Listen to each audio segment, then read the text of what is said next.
बहनों भाइयों, पहले भी मैं उड़ीसा में आता रहा हूं और इस बार भी मैं उड़ीसा में आया हूं। इस बार उड़ीसा का माहौल मुझे पूरा बदला बदला सा दिखाई दे रहा है।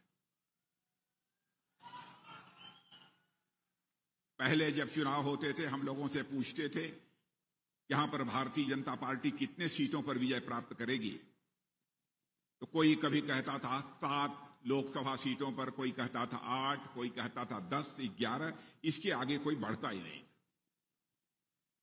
लेकिन आज यदि मैं उड़ीसा के बहनों भाइयों से पूछता हूं कि बताओ इस बार भारतीय जनता पार्टी लोकसभा के चुनाव में उड़ीसा में कितने सीटों पर विजय प्राप्त करने जा रही है, तो हर उड़ीसावासी यही बोल रहा है इस बार 21 के 21 सीटों पर भारतीय जनता पार्टी की विजय पताका फहरने जा रही है। मेरे बहनों भाइयों, आपके सांसद के प्रत्याशी को बोलते हुए मैंने सुना है और मैं कह सकता हूं कि आपके जो सांसद के प्रत्याशी हैं इनको चुनकर यदि आप भारत की संसद में भेजेंगे, आपकी समस्याओं को भारत की संसद में प्रभावी तरीके से आवाज देने का कोई काम करेगा, यही आपके सांसद प्रतिनिधि करेंगे। आपका प्रत्याशी नौजवान है, आपका प्रत्याशी तेज तर्राक है, आपका प्रत्याशी खूब अच्छा बोलने वाला है, प्रभावी बोलने वाला है। ऐसा ही प्रत्याशी चाहिए। और जो माहौल मैं यहां अपने आंखों के सामने देख रहा हूं, लगता है मुझे बहुत निवेदन करने की जरूरत नहीं है। आप लोगों ने पहले से मन बना लिया है इस बार अपने प्रत्याशी मांझी जी को भारी मतों से विजय दिलाकर हमको भारत की संसद में भेजना है। बहनों भाइयों, यह जय जगन्नाथ की धरती है। जय जगन्नाथ के प्रति आस्था केवल भारत की सीमा में रहने वाले लोगों की ही नहीं है, बल्कि मैं दुनिया के दूसरे देशों में जाता हूं जहां पर हमारे भारतवासी रहते हैं, उनके मन में भी जगन्नाथ जी के प्रति गहरी आस्था है, गहरी श्रद्धा है। और ऐसे जय जगन्नाथ जी की धरती के रहने वाले आप सब लोग हैं और आप सब लोगों ने मेरा भी बहुत ही गर्मजोशी के साथ स्वागत किया है। लेकिन मैं जानता हूं भारत की परंपरा है और शिष्टाचार का तकाजा है कि स्वागत, अभिनंदन और सलाम दुआ कभी एक तरफा नहीं होना चाहिए। इसलिए मैं भी अपनी तरफ से शीश झुकाकर आप सभी बहनों भाइयों का हार्दिक अभिनंदन करता हूं, आप सभी का मैं स्वागत करता हूं। बहनों भाइयों, पिछले 10 वर्षों से केंद्र में मोदी जी के नेतृत्व में सरकार को काम करते हुए आप देख रहे हैं। मैं यदि आपसे मैं पूछूं और मैं चाहूंगा कि आप उसका जवाब दीजिए, मोदी जी की सरकार ने 10 वर्ष तक कैसा काम किया है? मोदी जी की सरकार ने कैसा काम किया, या पीछे बतलाइए, अच्छा किया है कि नहीं? मोदी जी की सरकार ने काम अच्छा किया? वाह, क्या बात। देखिए, यहां पर आजाद भारत में लंबे समय से लोगों ने कांग्रेस की सरकार देखी है। प्रारंभ में पंडित जवाहरलाल नेहरू जी भारत के प्रधानमंत्री थे, उसके बाद श्रीमती इंदिरा गांधी जी भी हुई, राजीव गांधी जी भी हुए, डॉक्टर मनमोहन सिंह जी भी हुए, और सभी यह कहते रहे कि हमारी सरकार बना दीजिए, हम भारत से गरीबी को मिटा देंगे। लेकिन बहनों भाइयों, कोई गरीबी को मिटा नहीं पाया।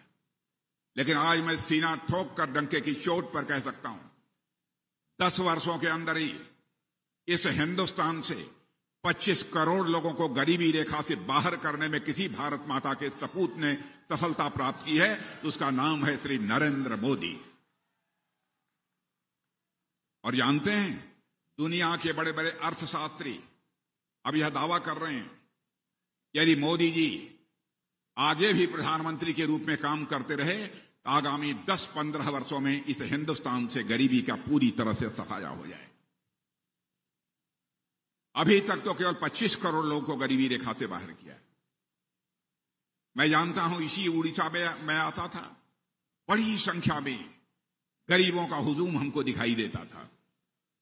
लेकिन अब मैं देख रहा हूं, पहले की अपेक्षा उड़ीसा कुछ मुझे बदला बदला सा नजर आता है। पक्का मकान सभी को मिलना चाहिए, सबके घरों में नल के माध्यम से जल पहुंचना चाहिए, सबके घरों में शौचालय होना चाहिए, किसी भी माता बहन को लकड़ी जलाकर खाना पकाने की नौबत न आए, इसलिए एलपीजी गैस सिलेंडर उसके यहां होना चाहिए। यह सब सारी सुविधा आजाद भारत के इतिहास में पहली बार किसी ने मुहैया कराई है, तो हमारे प्रधानमंत्री नरेंद्र मोदी जी ने मुहैया कराई है। और मेरे माताओं बहनों भाइयों सुन लेना, जिनको आज तक बीजेडी सरकार के कारण यह सुविधा नहीं मिल पाई है, इस बार चूंकि आप यहां पर बीजेपी की, भारतीय जनता पार्टी की सरकार बनाने जा रहे हैं, अगले 5 वर्ष में सबको हम यह सुविधा मुहैया कराएंगे। आपको मैं पूरा विश्वास दिलाता हूं, सबको यह सुविधा मुहैया कराऊंगा। और आयुष्मान भारत, हमारे प्रधानमंत्री ने एक व्यवस्था की थी, गरीब जब बीमार हो जाता है तो अपना इलाज करने के लिए उसके पास पैसा नहीं होता है, दर दर की ठोकर खाता है, पैसा न होने के कारण, दवा न खरीद पाने के कारण वह दम तोड़ देता था। तो उन्होंने आयुष्मान भारत की योजना शुरू की और कहा कि 5 लाख रुपए तक का मुफ्त इलाज होगा।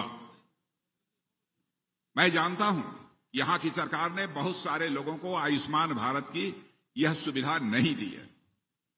यहां की सरकार ने, बीजेडी की सरकार ने यह सुविधा बहुत लोगों को नहीं दी है, लेकिन जिनको मिलनी चाहिए आयुष्मान भारत की सुविधा, मेरी बात सुन लीजिए, जिनको नहीं मिली है, यहां पर बीजेडी की सरकार बन जाने के बाद और दिल्ली में मोदी जी की सरकार बन जाने के बाद 1 साल 1.5 साल के अंदर ही हम सबको यह सुविधा मुहैया कराएंगे, मैं आपको विश्वास दिलाता हूं। और 70 साल की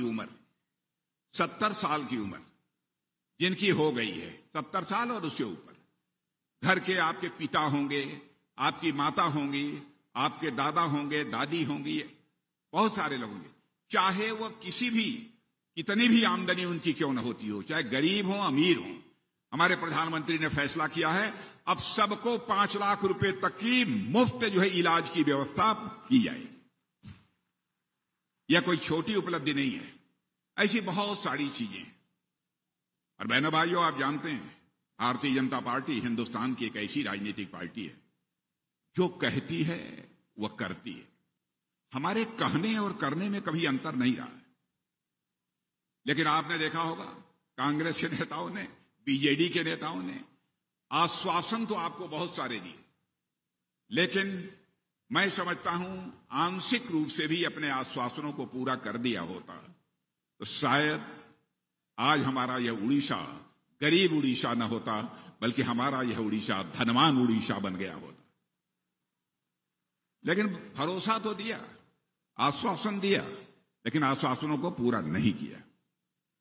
हम जो कहते हैं सब करते हैं। जैसे हम लोगों ने कहा हमारी सरकार बन जाएगी, जम्मू कश्मीर इसी देश का एक राज्य है, उसे धारा 370 के अंतर्गत एक विशेष अधिकार प्राप्त था। हम लोगों ने कहा कि यदि हमारी सरकार बन गई तो धारा 370 को हम चुटकी बजाकर समाप्त कर देंगे, और आपने देखा कि हमने धारा 370 को समाप्त कर दिया, क्योंकि हमने आपसे वादा किया था।